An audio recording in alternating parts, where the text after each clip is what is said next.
Hello everyone, welcome to my channel पर नए हो तो चैनल को सब्सक्राइब करें और मुझे सपोर्ट करें। तो ये इस ड्रामा का हिंदी एक्सप्लेनेशन का एपिसोड 25 है। एपिसोड की शुरुआत वहीं से होती है जहाँ पर ग्रैंडफादर ने हारी को ये कहने के लिए बुलाया था कि तुम या तो ब्रांच चेंज कर लो या ये ऑफिस छोड़ दो। तो हारी कहती है आप जिस ब्रांच में मुझे भेज रहे हो वहाँ तो मेरा काम ही नहीं है, यानी वहाँ का काम तो कुछ और है। और हम समझ सकते हैं कि दादाजी का ये चाल है ताकि ये हारी ऑफिस छोड़ दे। पर हारी ने क्या डिसीजन लिया ये हमें दिखाया नहीं गया। नेक्स्ट सीन में हमें हॉस्पिटल का सीन दिखाया जाता है जहाँ पर दो नर्सें आपस में बात कर रही थी कि हारी की क्लास अच्छे से लग गई होगी। तो मिस्टर कैन को उनकी बातें सुनकर सब कुछ समझ आ जाता है।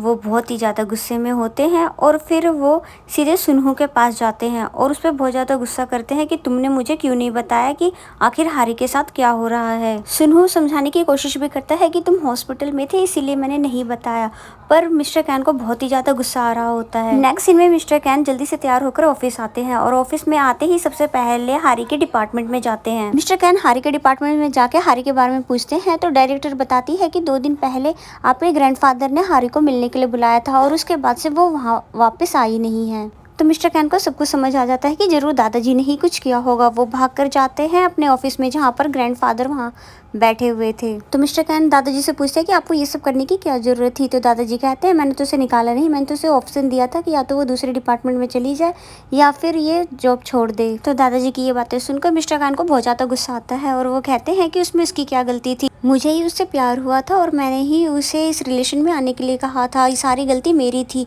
उसकी इसमें कोई भी गलती नहीं थी। तो दादाजी मिस्टर कैन को समझाते हैं कि तुम्हें अभी कुछ भी समझ नहीं आ रहा है, तुम्हें पहले कंपनी की रिस्पॉन्सिबिलिटी लेनी होगी। नेक्स्ट सीन में हमें हारी के चिकन शॉप को दिखाया जाता है जहाँ पर पहले भी वो लेडीज़ आई हुई थी जबकि हारी की मॉम और डैड नहीं थे। वो लेडीज़ दोबारा आती है और मिस्टर कैन को ढूंढने लगती है और कहती है कि वो हैंडसम सा मैन नहीं है जो पिछली बार था काम पे। हारी की मॉम को लगता है ये उसके हस्बैंड की बात कर रहे हैं। जैसे वो उनको बुलाती है तो वो कहती नहीं नहीं वो तो लंबा सा लड़का था, पर उसके मॉम डैड समझ नहीं पाते। तभी मिस्टर कैन वहाँ पर हारी को ढूंढते हुए आ जाते हैं तो वो लोग उसको देखते ही पहचान जाते हैं और कहते हैं हाँ हाँ यही तो था वो लड़का। फिर उसके मॉम डैड हैरान हो जाते हैं कि भला ये कब आया था यहाँ पर। फिर मिस्टर कैन हारी के बारे में पूछते हैं उसके मम्मी पापा से, पर उनको कुछ भी नहीं पता होता है। वो तो कहते हैं वो जॉब पर गई है क्या, वो वहाँ पर नहीं गई है। भी हारी का भाई वहाँ पर आ जाता है तो वो मिस्टर कैन बोलते हैं मैं आपको बाद में अपने आप को इंट्रोड्यूस करवाऊंगा मॉम डैड, और वो हामिन को लेकर वहाँ से निकल जाते हैं। तो हारी के मॉम डैड हैरान हो जाते कि इसने हमें मॉम डैड क्यों कहा। नेक्स्ट सीन में हारी को दिखाते हैं जो कि वॉक कर रही थी और दादाजी के साथ हुई बातचीत के बारे में सोच रही थी। जब दादाजी ने उन्हें ऑप्शन दिया था कि या तो तुम कंपनी के दूसरे ब्रांच में चले जाओ या रिजाइन कर दो, तो हारी कहती है आई एम सॉरी दादाजी, मैं रिजाइन नहीं दे सकती, मैं इतने सालों से बहुत मेहनत से इस कंपनी में काम कर रही हूँ और मैंने बहुत ही अच्छे अच्छे एक्सपेरिमेंट भी किए हैं और मैं जो भी डिश बनाती हूँ वो टॉप 5 में आ जाता है। और अगर मैंने प्यार किया है, माना मैंने गलती की है, तो इसकी सजा आप मुझे दे सकते हैं। और ये सभी बातें बोलकर हारी वहाँ से निकल जाती है और हारी बाहर निकल तो जाती है, फिर सोचती है कि मैंने दादाजी से इतनी बातें कह क्यों दी। और फिर फ्लैशबैक का सीन दिखाया जाता है जहाँ हारी ने दादाजी से ये कहा था कि हाँ मैंने उनसे प्यार किया है, आपको जो भी सज़ा देनी है दे सकते हैं। इतनी फिल्मी बातें करके अब वो खुद ही पछता रही थी।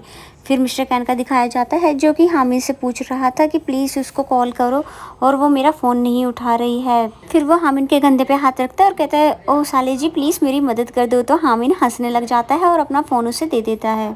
तभी वहाँ पे हारी के मॉम डैड भी आ जाते हैं जिनने सारी बातें सुन ली थी। तो वो उसकी मॉम आके पूछती है आप मेरी बेटी को डेट कर भी कैसे सकते हो, आप तो 40 साल के हो। बेचारे मिस्टर कैन कुछ भी बोल नहीं पाते और वो कहते हैं मैं आपको बाद में सब कुछ एक्सप्लेन करूंगा, अभी मैं बहुत ही ज़्यादा अर्जेंट में हूँ। तो हामिद आगे बढ़ता है अपनी मॉम डैड को समझाने के लिए और मिस्टर कैन को कहता है कि आप जाइए मैं इनको देख लेता हूँ। और फिर हामिद इनको समझाने लगता है कि ये 40 साल के नहीं है और ये हारी की कंपनी के प्रेसिडेंट है और हारी इनसे प्यार करती है, तो अब हमारे दिन बदलने वाले हैं। पर हारी की मॉम मानने वाली नहीं है। मिस्टर कैन वहाँ से निकलते हैं और कार में बैठ के बार बार हारी के फ़ोन पे कॉल करते हैं उसके भाई के नंबर से, पर हारी कॉल उठाती नहीं। तो मिस्टर कैन और भी ज़्यादा परेशान हो जाते हैं कि अब मैं भला ये कैसे पता करूं कि वो कहाँ पर गई है, क्योंकि मेरे पास तो उसको ढूंढने के लिए कोई भी क्लू नहीं है। फिर नेक्स्ट सीन में हमें सुनहु और जिनियोंग को दिखाते हैं जो कि अपने फादर से मिलने के लिए जा रहे थे। तो जिनियोंग सुनहु को बोलती है अगर तुम्हें अच्छा नहीं लग रहा है तो तुम उनसे मिलने नहीं जाओगे तो भी कोई बात नहीं, पर जो सुनहु कहता है ऐसा कोई भी बात नहीं है, उन्हें कभी ना कभी तो फेस करना है, तो मैं आज ही रेडी हूँ। नेक्स्ट में जिनियोंग के फादर सुनहु से पूछ रहे होते हैं कि मुझे पता है कि तुम मिस्टर कैन के यहाँ पे काम करते हो और उन्हीं के यहाँ पर पले भरे हो, तो सिंपल सी बात है कि तुम उसकी कंपनी छोड़कर कहीं और जॉब करोगे नहीं। तो जिनियोंग को इस बात पे गुस्सा आ जाता है और कहती है ये सब पूछने का क्या मतलब है, उन्हें जहाँ पे भी काम करना है वो कर सकते हैं। जिनियोंग के फादर उसे समझाते हैं कि तुम मेरी इकलौती बेटी हो और फ्यूचर में अगर ये इस काम को नहीं करेंगे तो फिर मेरा बिजनेस कौन देखेगा, इसलिए मेरा ये जानना बहुत ज़रूरी है कि आगे चलकर ये मेरी कंपनी को संभाल भी सकता है कि नहीं, और तुम मेरी इकलौती बेटी हो तो बहुत दिन हो गया तुम्हें घर से बाहर रहते थे, अब घर पे वापस आ जाओ। तो जिनियोंग कहती है ठीक है मैं इसके बारे में सोचूंगी, पर वो कुछ कहती नहीं है। फिर जब ये डिनर करके दोनों बाहर आते हैं तो जिनियोंग सिन्हू को कहती है कि मेरे फादर अचानक से इतने अच्छे से क्यों बिहेव कर रहे हैं, कहीं कुछ ऐसा तो नहीं होने वाला जो कि हर ड्रामा में होता है, फिर उन्होंने एक बार में तुम्हें अप्रूव क्यों कर दिया।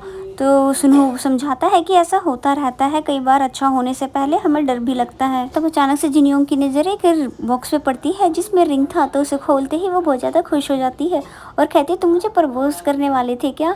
तो वो बोलता है नहीं नहीं तुम्हारा बर्थडे आने वाला है, बस इसी के लिए गिफ्ट लिया था। तो जिनियोंग थोड़े से सैड सी फील करके बोलती है अच्छा तो तुम मुझे प्रपोज नहीं करने वाले थे और ना ही मेरा हाथ मांगने वाले थे, मैं तो खामोखाम ही अपने फादर के साथ तुम्हें मिलाकर शादी के सपने देख रही थी। फाइनली सिन्हू उसको साइड में गाड़ी लगाकर प्रपोज कर ही देता है, जिसे देखकर बहुत ही ज़्यादा खुश होती है। ये रिंग मैंने इसी दिन के लिए रखा था कि तुम्हारे फादर के साथ सब कुछ सेटल हो जाए तो मैं तुम्हें प्रपोज कर दूँ। फिर नेक्स्ट सीन में हमें हारी को दिखाते हैं जो कि चलते चलते काफ़ी दूर आ गई है। फिर वो नोटिस करती है कि उसके फ़ोन पे बहुत सारे कॉल्स आए हुए हैं हामिन के। फिर वो कॉल करती है और फिर उसे पता चलता है कि इस कॉल पे हामिन नहीं मिस्टर कैन है, जो कि पूछ रहे होते हैं कि तुम मेरा फ़ोन क्यों नहीं उठा रही थी, मेरा फ़ोन खो गया था तो प्लीज़ तुम मुझे बताओ कि तुम कहाँ पर हो। मिस्टर कैन की वॉइस रिकॉर्डिंग सुन के वे तुरंत फ़ोन करती है मिस्टर कैन को। तो हारी मिस्टर कैन को सब कुछ बता देती है कि वो कहाँ पर है। वो बोलती है हमने पहले बात किया था क्रिसमस डे वाली बात, मैं उसी जगह पर हूँ। और फिर मिस्टर कैन हारी को बोलते हैं तुम कहीं भी मत जाना, तुम वहीं पर मेरा वेट करो, और ये कहकर फ़ोन काट देते हैं। हारी बहुत देर तक उनका वेट करती है। बहुत देर इंतज़ार करने के बाद हारी वहाँ से निकल ही रही होती है कि वो सामने से देखती है मिस्टर कैन दौड़ते हुए उसके पास आ रहे हैं। मिस्टर कैन बहुत ही ज़्यादा खुश होते हैं हारी को देखकर और वो फ़ौरन हारी के पास आते हैं और उसे हक कर लेते हैं और कहते हैं प्लीज़ मुझे बिना बताए कहीं भी मत जाया करो। तो हारी बोलती है आप इतने ज़्यादा परेशान क्यों हो रहे हो, मैं छोटी बच्ची नहीं हूँ जो कहीं पर खो जाऊँगी। फिर मिस्टर कैन हारी को लेकर अपने होटल रूम में आ जाते हैं जहाँ वो हारी को बहुत ही ज़्यादा प्यार से देखते हैं और फिर बैक हग करके उसको सारी बातें बोलते हैं कि तुम्हारे ना होने पर मुझे कैसा महसूस हुआ था। फिर क्या था, इन दोनों के रोमांटिक सीन शुरू हो जाते हैं जहाँ मिस्टर कैन और हारी एक दूसरे को बहुत ही प्यार से किस करते हैं और एक बहुत ही ज़्यादा खूबसूरत नाइट स्पेंड करते हैं। आई थिंक कि इनका फर्स्ट नाइट है। फिर उसके बाद ये एपिसोड यहीं पे ख़त्म हो जाता है।